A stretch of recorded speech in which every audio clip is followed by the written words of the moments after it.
Paris Noir, un voyage dans le temps et dans les ruelles de la ville lumière, découverte de lieux fréquentés à leur époque par Aimé Césaire ou Alexandre Dumas, une initiative d'un jeune ultramarin passionné d'histoire.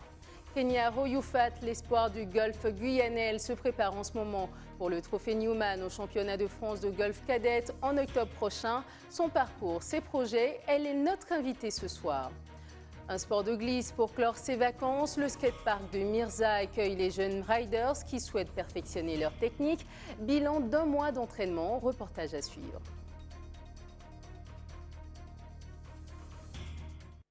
Madame, Monsieur, bonsoir. Bienvenue dans cette édition. Le premier cas de fièvre jaune depuis 1998 a été confirmé en Guyane. Il s'agit d'une femme ayant séjourné en forêt dans la zone frontalière de Saint-Élie et d'Oyapoké. Elle est décédée le 9 août dernier. L'Agence régionale de santé recommande aux personnes non vaccinées qui présentent des symptômes et qui ont visité ces lieux depuis le 15 août à consulter leur médecin sans plus tarder.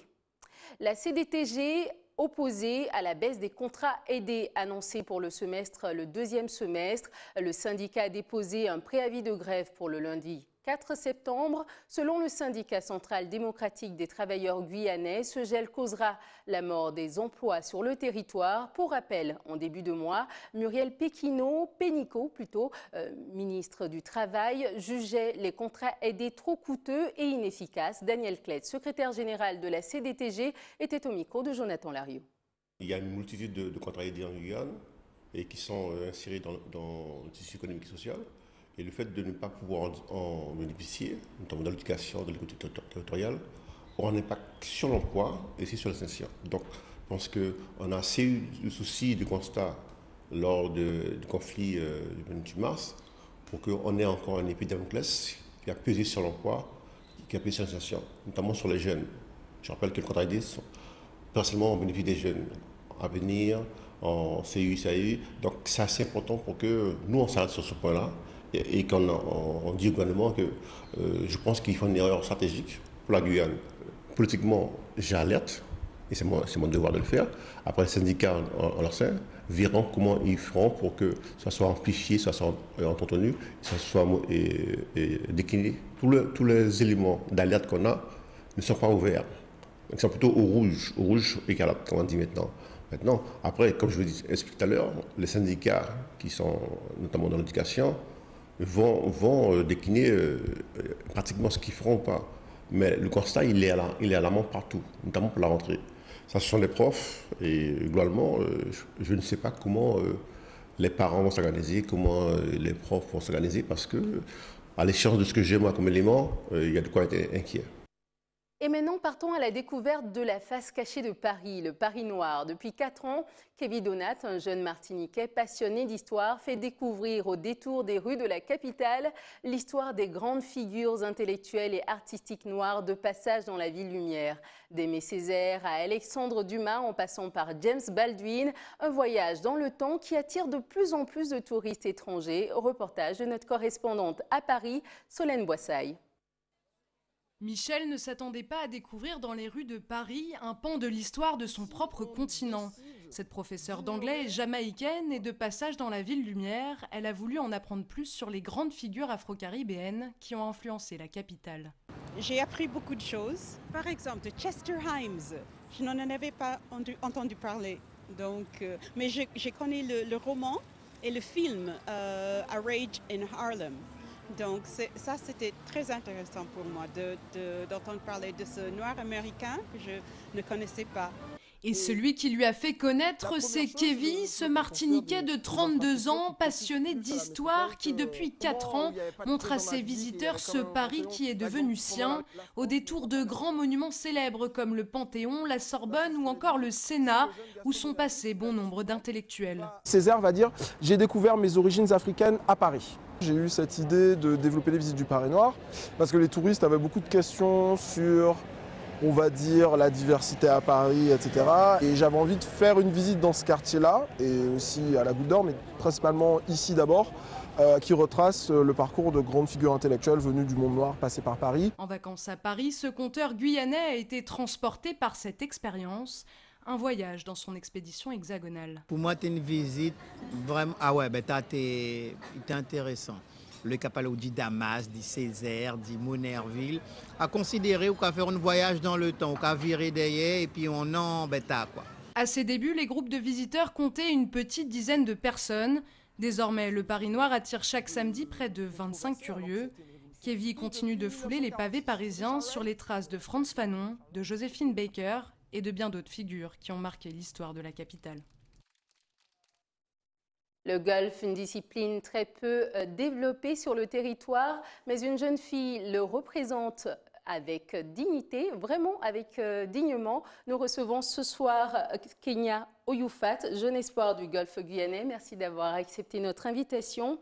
Arrêtez-moi si je me trompe, vous venez d'avoir 18 ans et vous aimez le golf depuis l'âge de 6 ans. Une passion que qui vous a été transmise par votre mère. Au départ, c'était pour le plaisir. Puis en 2011, vous avez commencé la compétition et vous avez remporté 2 podiums lors de 2 grands prix de golf destinés aux moins de 17 ans. Est-ce que c'est exact? Exact. Et la vraie passion, ça a commencé il y a 3 ans, en 2015, lorsque j'ai fait les championnats de France par équipe avec le club d'Aix-les-Bains, en fait. C'est là que je me suis vraiment impliquée pour faire de la compétition à haut niveau.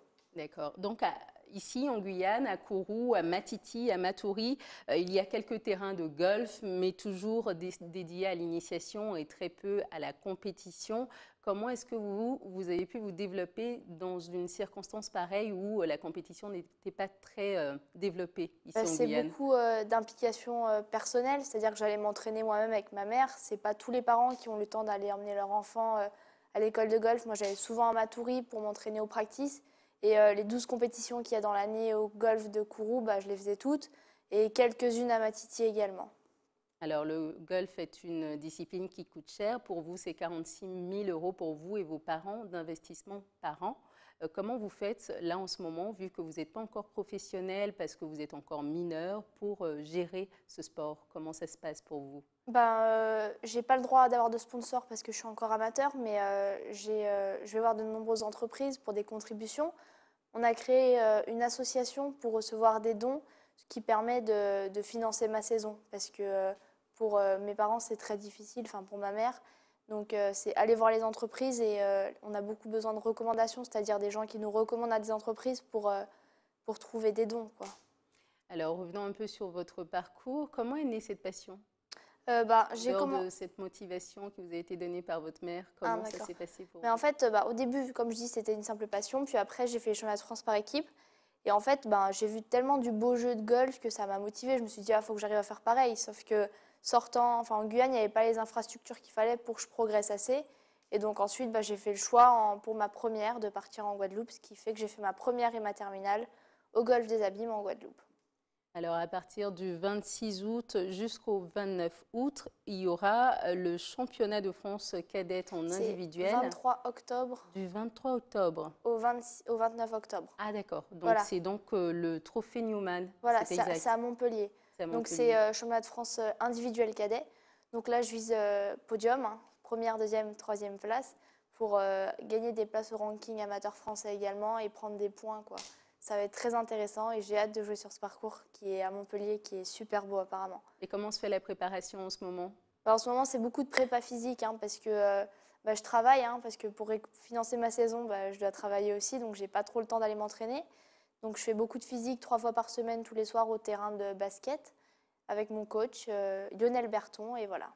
Il y a une préparation pour vous mentale, physique et aussi une troisième préparation, vous me disiez tout à l'heure, une préparation physique, psychologique. Mentale, oui c'est ça, physique et mentale et golfique en fait. Golfique. Voilà, donc le mental ça se fait avec par exemple la sophrologie, j'ai commencé la sophrologie en Guadeloupe, donc ça m'a beaucoup aidé. Et j'ai également un coach mental qui est là pour me soutenir, me donner des phrases pour me motiver dans les moments difficiles au golf parce qu'une compétition ça dure 5 heures. Et il faut pouvoir ne pas lâcher pendant 5 heures, malgré qu'on ait des bons coups et des mauvais coups. Ça fait partie du golf. C'est ce qui en fait son charme, en fait. Quels sont vos projets à long terme? À long terme, là, du coup, je vais en DUT technique de com en sport-études sur 3 ans. Et après ces 3 ans, j'espère passer professionnel de golf et faire de nombreux tournois et gagner ma vie, voyager avec le golf. Et vous avez un rêve, vous, c'est de vulgariser le golf en Guyane. Exactement. J'aimerais bien revenir par la suite en Guyane parce qu'on a beaucoup d'espace pour construire des golfs. démocratiser le golf en Guyane et ce serait sympa qu'il y ait plus de licenciés pour avoir plus de compétitions, plus de sponsors et voilà.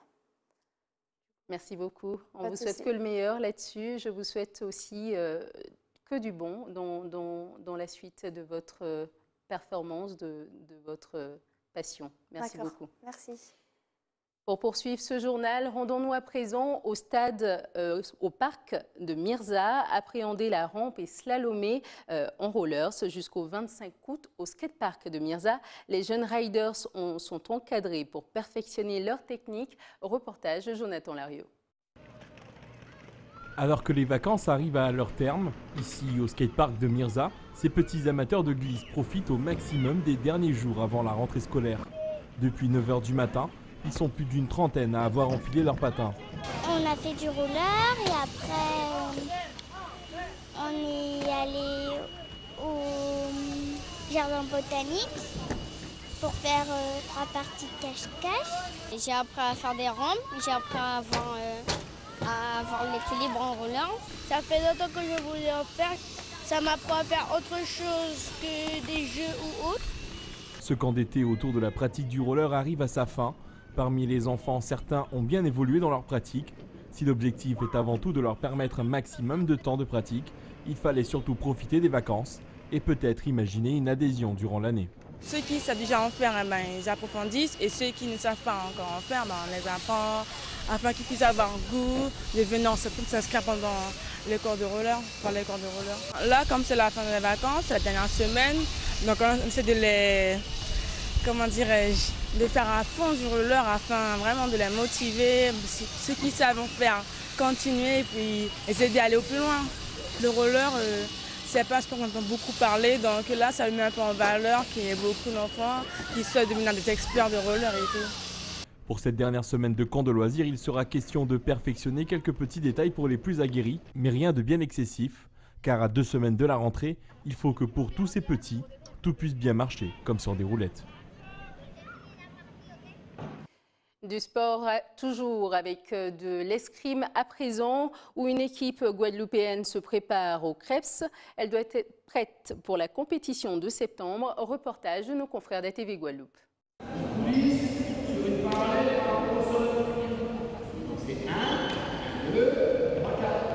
Rien n'est laissé au hasard. Pour ces 16 jeunes venus de Guadeloupe ou de l'Hexagone, ce stage s'annonce intensif. Sur toute la semaine, les 5 jours, on a prévu tous les matins à 6h30 préparation physique. Donc après, il y a le petit déjeuner. Ensuite, il y a une mise en place des fondamentaux, les déplacements. Puis après, des séquences d'assaut. De nouveau, du physique. Ça, c'est que la matinée avec abdominaux. Et voilà. Et l'après-midi, on remet ça jusqu'à 18h. Et puis le soir, il y a une grosse information tous les soirs sur le calendrier, arme par arme et catégorie par catégorie, pour que déjà les jeunes se projettent sur leur saison. Encadré par 3 maîtres d'armes, ce stage est l'occasion pour les tireurs de retrouver des repères. Je reprends après les longues vacances, là. Je reprends l'escrime que j'avais avant. Je revois les bases, j'échange avec les autres tireurs d'autres clubs de la Guadeloupe. Pour moi, c'est une grosse préparation. Parce qu'il va me rester 2 mois après pour le premier COQ national. Donc pour moi, cette préparation est très importante, surtout qu'il y a eu de longues vacances. Ce stage est le premier. 5 autres sont prévus cette année pour atteindre les objectifs de cette saison. Cette année, on est arrivé à 3 médailles dans les championnats de France au total.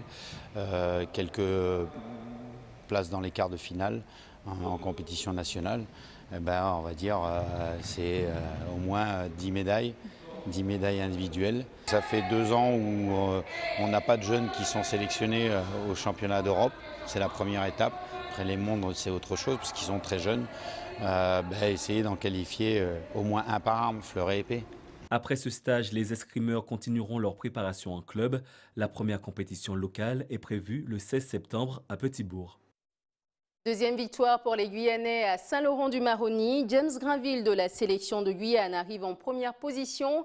Il est suivi par Terry Tsangyemoy et Ludovic Bidot. Boris Karen conserve le maillot jaune. C'est la fin de cette édition. Voici les titres que nous avons développés. Le Paris Noir en voyage dans le temps et dans les ruelles de la ville lumière, découverte de lieux fréquentés à leur époque par Aimé Césaire ou Alexandre Dumas, une initiative d'un jeune ultramarin passionné d'histoire. Kenya Royoufat, l'espoir du golfe guyanais, elle se prépare en ce moment pour le trophée Newman au championnat de France de golf cadette en octobre prochain. Son parcours, ses projets, elle était notre invitée ce soir. Enfin, un sport de glisse pour clore ses vacances. Le skatepark de Mirza accueille des jeunes riders qui souhaitent perfectionner leur technique. Bilan d'1 mois d'entraînement.